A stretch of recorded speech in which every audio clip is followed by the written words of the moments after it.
Seguimos en el aire de Eso que Falta, y otro reencuentro que estamos teniendo en este primer lunes del año es con nuestro compañero Luis Campos, investigador del Instituto de Estudios y Formación de la CTA Autónoma, con quien tenemos una bella columna que se llama La casta sos vos, porque aquí todos laburantes seguimos siendo casta. Hola Luis, bienvenido. Somos más personas ahora al aire además.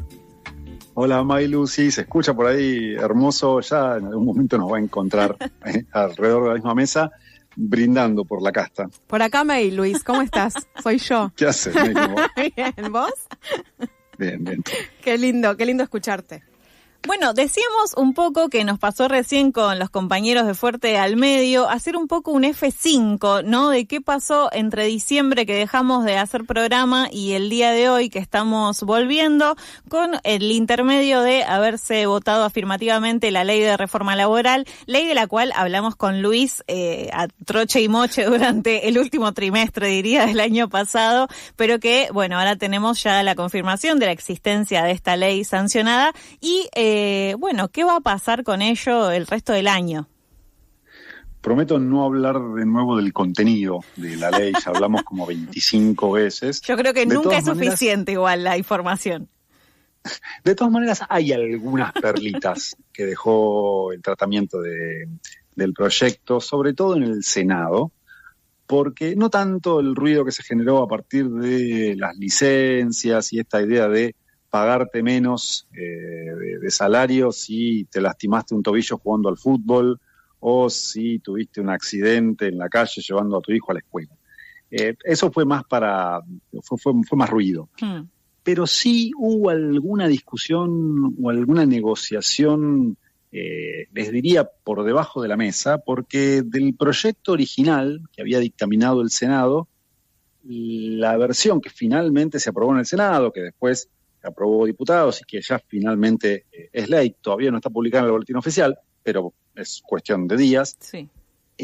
Hubo unas modificaciones muy importantes en materia de derecho colectivo, en materia de la regulación de la actividad de los sindicatos y fundamentalmente vinculadas a la recaudación de fondos para el funcionamiento de los sindicatos.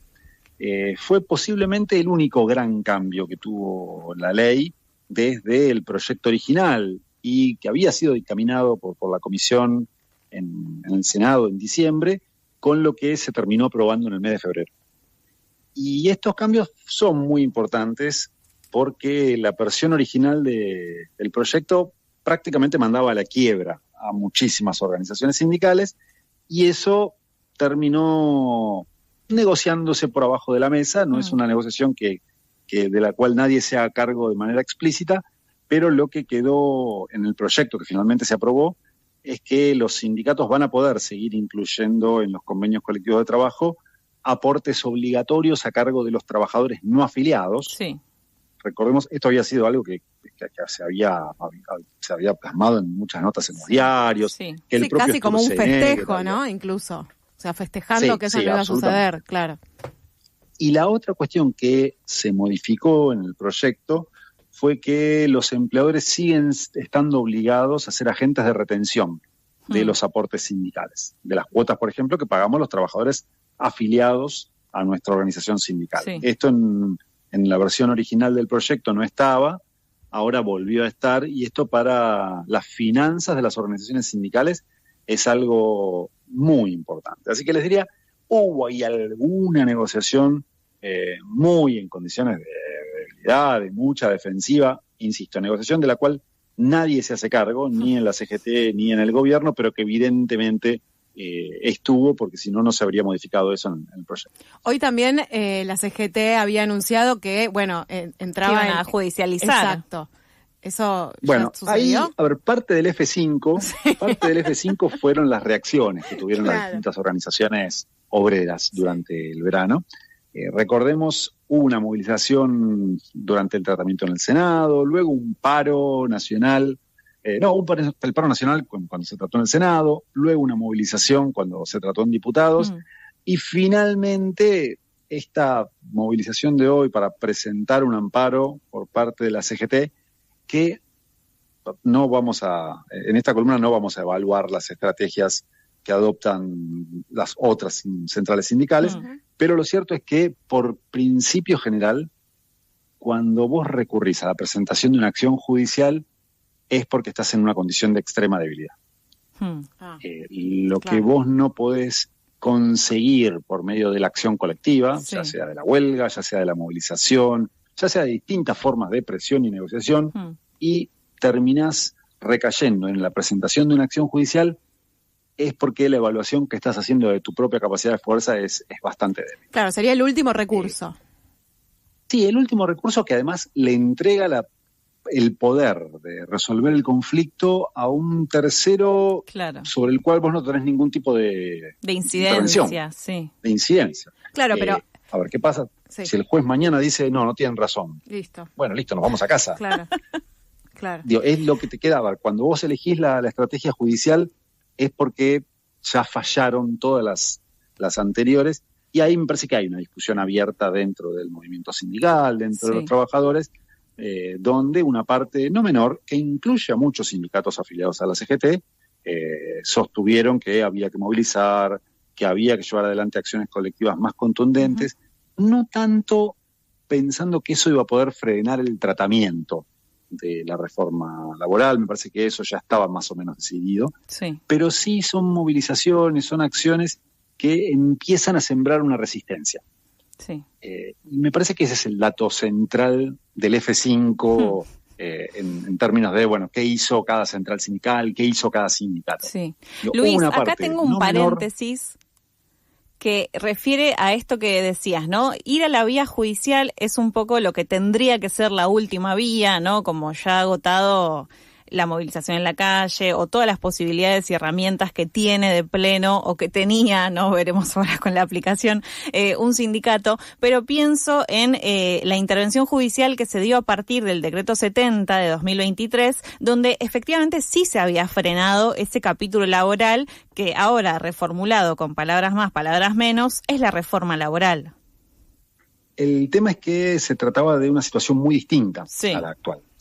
Cuando se sancionó el DNU, cuando el gobierno dicta el DNU, el cuestionamiento que hizo no solo la CGT, las dos CTA y muchas organizaciones sindicales, no tenía que ver con el fondo de la cuestión, no tenía que ver con el contenido del DNU, sino con la forma. Lo que se planteaban en esas acciones judiciales es que el Poder Ejecutivo no tiene facultades constitucionales para modificar la legislación laboral por decreto de necesidad de urgencia. Y eso sí tenía muchas chances de recibir fallos favorables en el Poder Judicial, que de hecho fue lo que pasó. En este caso estamos hablando de una ley formal del Congreso.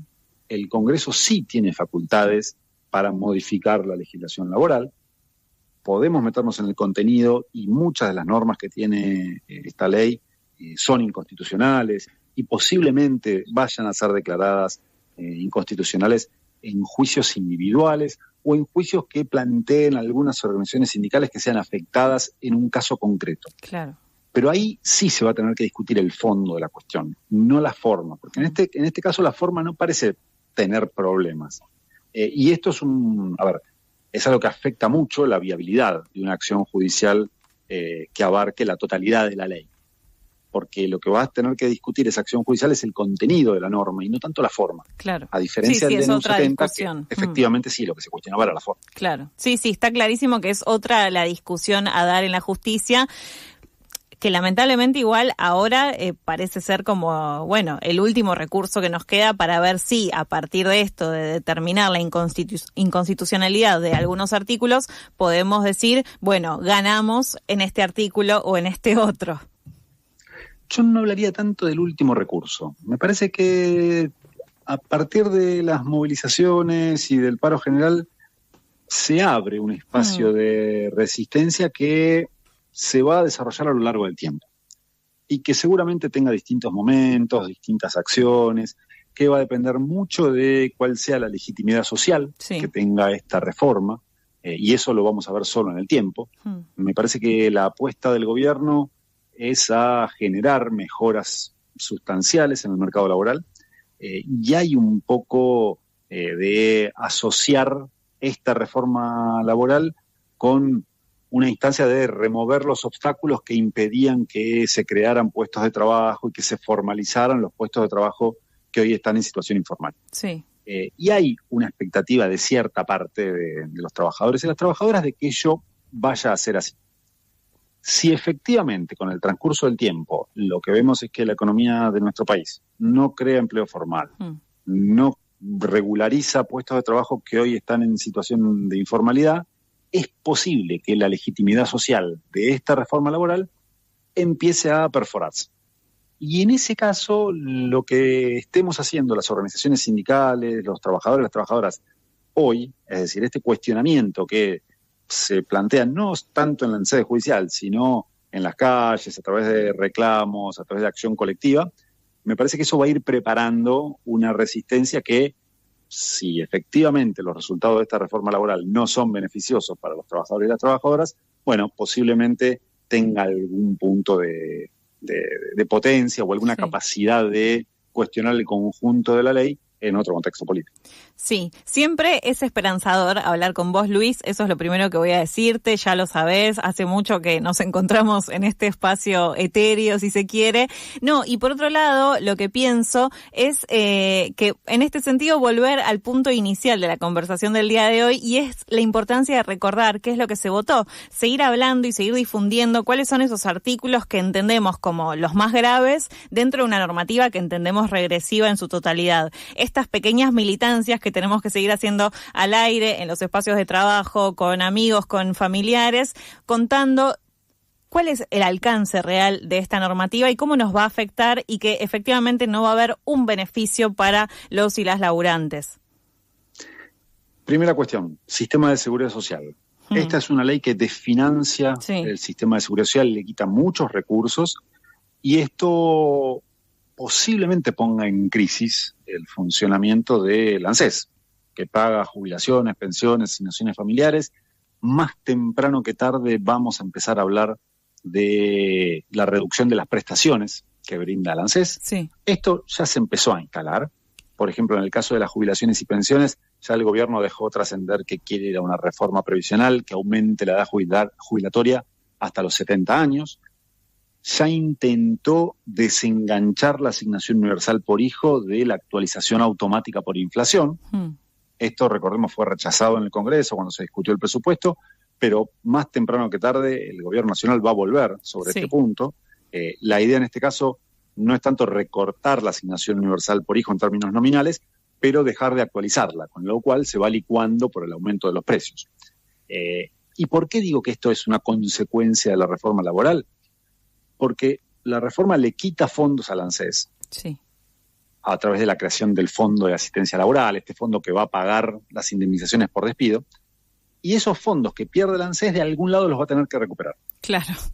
La única forma de recuperarlos es con más recursos tributarios del Estado, es decir, recursos que el Gobierno Nacional le transfiere provenientes de rentas generales, de los impuestos. Como este es un gobierno que no quiere aumentar el gasto público, es decir, que quiere bajar los impuestos, la única forma de compensar esa pérdida de recursos es con